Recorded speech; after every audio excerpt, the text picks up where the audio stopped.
Welcome, Jonathan Gresham, to the wrestling YouTube channel.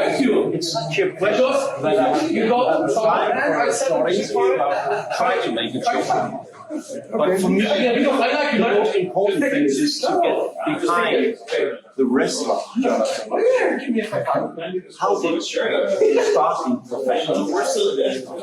I started in Atlanta, Georgia in 2005, I believe, at the beginning of the year, I believe. Yeah, so I went to a school in Atlanta called WWA Forum.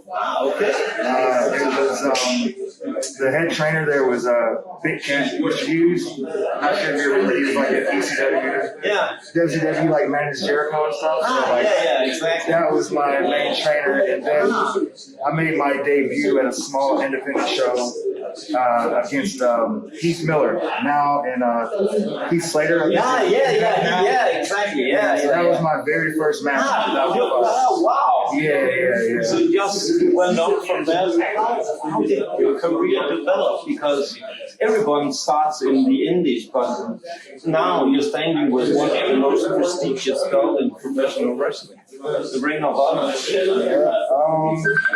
I'm sorry, my phone's kind of going on. Really quick.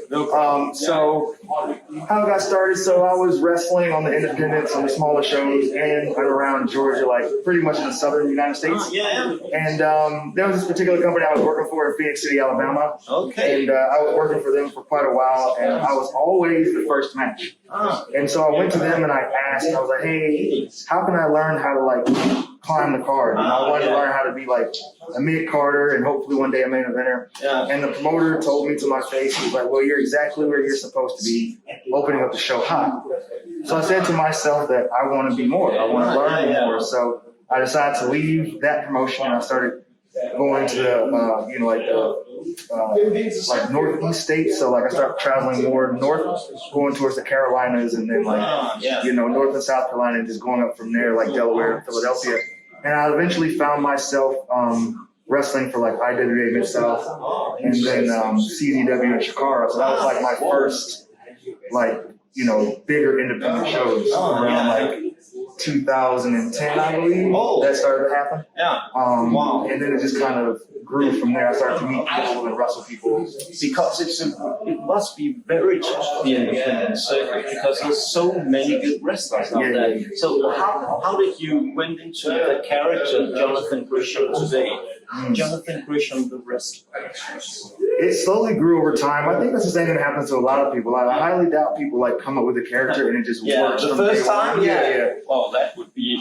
So it was like, it was kind of like I found a genre of wrestling, which was Ring of Honor, that I was really fond of. And so I kind of molded myself after a lot of the guys that I was fond of in Ring of Honor. But over time, I started to really study that style of wrestling more. Like it branched off into like the old Mexican style of wrestling, like the Ave and like the Maestros. So I started to pick up a lot of that. Like the psychology and philosophy behind it. And also like the Lancashire style, the world of sports style. I started to pick up on that.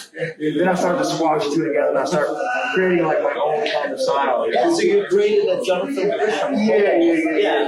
And so after that, I just kind of started going in that direction because I felt like it was unique and it was different from all of my friends and what they were doing. So I kind of just did that, and the character kind of came into play in the Ring of Honor because like my in-ring performances had gotten me so far. But it had to move further up. So, yes, exactly. So, like, when I got to Ring of Honor, I realized that Ring of Honor at the time when I joined around 2017 wasn't the same Ring of Honor that I grew up watching. No. Yeah, a lot of stuff had changed at the time. So I was kind of looking at how can I differentiate myself and stand out in this new Ring of Honor. Yeah, because that's so important in pro wrestling. You can be a mid-card all the time if you do not stand out in one way or the other. Maybe your style of wrestling, your performance, your mic skills, and so on. So from there, it was kind of like I always heard from different trainers. They would talk about promos, which I never really studied promos, right? And so there was this saying that would always say, whatever you say, you have to truly believe it. Yeah, exactly. So you're close. So like, I looked at wrestling and I was like, why don't I just become the character that speaks what he truly believes about the wrestling landscape? Yeah. So I looked at Ring of Honor and I was like, what was it about Ring of Honor that really attached me to it? And it was like the pure wrestlers, the guys that wrestled. And then I looked at the current landscape and it was like, well, there's those guys who graduated to WWE and they no longer exist really on the independents. So my character was basically to be a spokesperson to basically encourage the pure wrestlers to be themselves, to come back to wrestling. Because that's really, I think that's one of the things that I really look at by enjoying this thing, because it was such technical. A lot of people don't see the small things that you do, the technique and how to the grips and so on. Yeah, it was a joy and really a pleasure for me because I'm a nerd all the time. So I just love that. But a lot of people, I think, here today maybe did not understand it on the same level. I don't necessarily think it's that. I think it's more so someone like myself not educating myself on the Denmark audience. No. So, for example, I feel now that I more so understand the Denmark audience is like going to Brian Dixon camps. You have a villain and you have a good guy. And they obviously adopted me as the villain, which I didn't expect. I was taken aback by. So it was just one of those things. Okay. If I had known more about Body Slam Pro, I would have been able to adjust it better. But still, it's hard to say exactly how the audience receives you here in Denmark because they want action, they want everything, but it's my job as a world-class performer to be able to adapt. Yeah. So that is definitely my job, and if the match lacked at all, it was definitely because of me, not my partners or anybody else. So it's just one of those things that it's still a learning experience. That's why I love traveling, because from this experience, I've learned a lot. Yeah. You know, so you've been all over the world. So, but if we go a little bit back with Jonathan, if you could when you look at all your career until now, which match stands out to you? Does leave the world or say this match changed something in my career? There's so many matches that I've watched live and so many matches that I've had. I can't pick just one, so I'll go through a list of a few. So one, and not recent, but just in my mind right now that really sticks out, that made me feel really good about myself was when I was in Japan. I was wrestling for 0-1, and I was in the finals of their junior heavyweight tournament against Ikuto Idaka. And it really gave me a sense of like how to be a main event guy. And so from there, I took a lot from that match and I learned. And then I was also going back and forth to Germany, and I remember watching Daisuke Sakimoto versus Big Van Walter. And those series of matches really like focused my mind on like how to be a main eventer, how to build your moveset and to just care about every detail. So that was me watching as a fan. And then a little bit later, I think I got a chance to wrestle not Rocky Romero, but Ricky Morgan, I'm sorry. He used to be a Noah, a staple in Mexican wrestling. And so I wrestled him at 16K. Funny little story there is we were supposed to be like match 3 or 4, right? But his flight from Mexico kept getting delayed.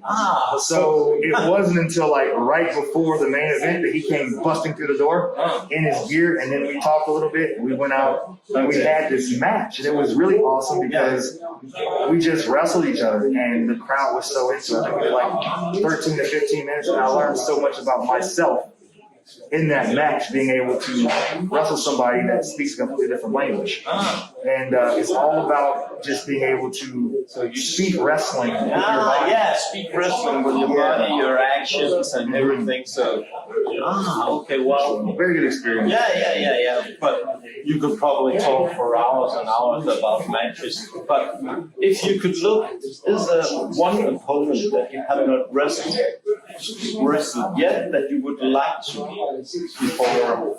There's two. Okay. There's only two because I've been blessed to the point where everyone that I admired, and in my mind, I said, I want to wrestle those guys. Like I was a fan of WCW, And it's like literally from where I was in my life, I never looked at that and said, "Oh, I want to wrestle Stone Cold. I want to wrestle these guys," because I didn't think it was possible. But when I watched Ring of Honor in 2004 and 5, I was like, "Oh, I can wrestle Pokemon. I can wrestle Brian Danielson. I can wrestle these different guys." I've got a chance to wrestle Jimmy Jacobs, who I was really fond of. He's a genius in wrestling. I've got a chance to wrestle Colt Cabana. I've got a chance to wrestle like all these like Ring of Honor guys that I've admired over the years. But the only two that have eluded me is, of course, Brian Danielson and CM Punk. So those are my last two. Yeah. So CM Punk, Brian Danielson, watch out. Jonathan Gresham is coming for you. So yeah, but still a person who's also, I'm quite fond of this Kenny Omega. I think his style is so unique. True. So I think it's like, sometimes it's like watching a computer. I think sometimes I can control him like that because he's so. But Jonathan, we could talk for hours and hours. I'm really enjoying this. But do you have some future advice for the Danish wrestling team, the Danish talents here? What do they have to do to move on from here and go on maybe out in the world? Just don't be afraid to bet on yourself, basically. So if you believe you can accomplish something, go out there and try it, because if you don't accomplish it, at least you tried, which also learn from the experience, which will help you in the future. Also, you meet people when you take a step out of your comfort zone. You won't get anywhere in life if you always stay in your comfort zone. So always be bold enough to step out of your comfort zone, and that will take you places that you never imagined. So, is it the one with the hustle about the bar and everything? Thank you so much for your time, Jonathan. Thank you for having me. Yeah, no problem. So.